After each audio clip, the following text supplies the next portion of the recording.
AP ఎంసెట్‌కి సంబంధించి final phase seat allotment release అయింది గదా!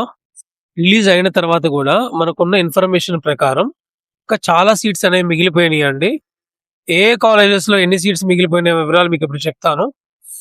ఇంజినీరింగ్‌లో 69% మాత్రమే సీట్లనేయి ఫిల్ అయినాయండి. ఇక్కడ చూడండి. ముగిసిన తుది విడత ప్రవేశాల కౌన్సెలింగ్ అంటే తుది విడత అంటే ఫైనల్ కౌన్సెలింగ్ ముగిసిందని. ఇంజినీరింగ్‌లో రెండో విడత ప్రవేశాల కౌన్సెలింగ్‌లో కేవలం 69.42% మాత్రమే సీట్లనేవి ఫిల్ అయ్యాయి. తుది విడత సీట్ల కేటాయింపు బుధవారం పూర్తి చేశారు. అన్ని విద్యా సంస్థల్లో కలిపి 1,51,204 సీట్లకి మీకు అలాట్‌మెంట్ అనేది రిలీజ్ చేస్తే 1,04,970 మాత్రమే ఫిల్ అయ్యాయండి.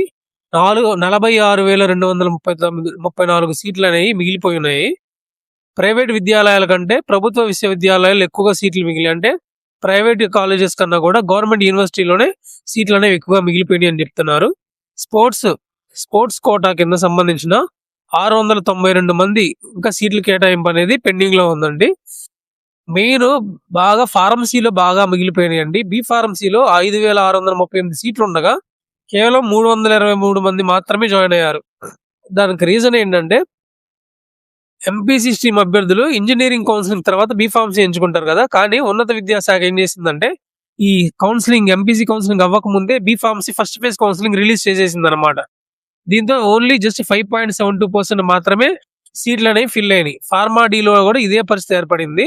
సో దీన్ని బట్టి ఏంటంటే నేను అనుకోవడం అండ్ కొన్ని వెబ్ సోర్సెస్ ప్రకారం ఏంటంటే థర్డ్ కౌన్సిలింగ్ పెట్టే అవకాశం ఉండొచ్చండి.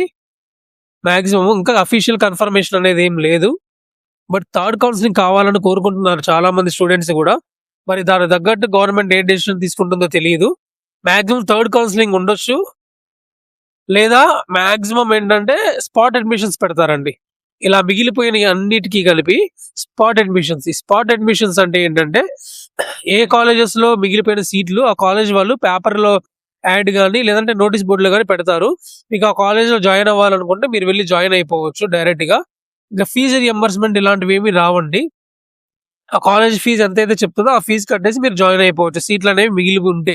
దాన్ని స్పాట్ అడ్మిషన్స్ అంటారు. సో ఈ స్పాట్ అడ్మిషన్స్ సంబంధించి మన ఛానల్లో కూడా ఒక వీడియో కూడా చేశాను. మీరు ఒకసారి చూడండి, మీకు క్లియర్ గా అర్థమవుతుంది ఎలా ఉంటుంది ఏంటి అనేది. అలాగే ఒకవేళ థర్డ్ కౌన్సిలింగ్ కనుక ఏమన్నా గవర్నమెంట్ రిలీజ్ చేస్తే తప్పకుండా మన ఛానల్ అప్డేట్ చేస్తాను. ఛానల్ని తప్పకుండా లైక్ చేసి సబ్స్క్రైబ్ చేయండి. అలాగే మీ ఫ్రెండ్స్కి కూడా షేర్ చేయండి. ఇంకా ఇలాంటి అప్డేట్స్ మీకు ఏమైనా కావాలనుకుంటే కామెంట్ సెక్షన్ లో కామెంట్ చేయండి. తప్పకుండా నేను వాటికి రిప్లై ఇవ్వడానికి ట్రై చేస్తాను. మీకు ఎటువంటి డౌట్ ఉన్నా సరే, మీ కాలేజ్ గురించి కానీ సీట్ గురించి కానీ, ఏ కాలేజ్లో ఎన్ని సీట్స్ ఉన్నాయి కానీ, ఇలాంటి ఏ వివరాలు కావాలన్నా సరే ఖచ్చితంగా కామెంట్ చేయండి. నేను దానికి మాక్సిమం రిప్లై ఇవ్వడానికి ట్రై చేస్తాను. మళ్ళీ మరొక వీడియోతో కలుద్దామండి. Thank you.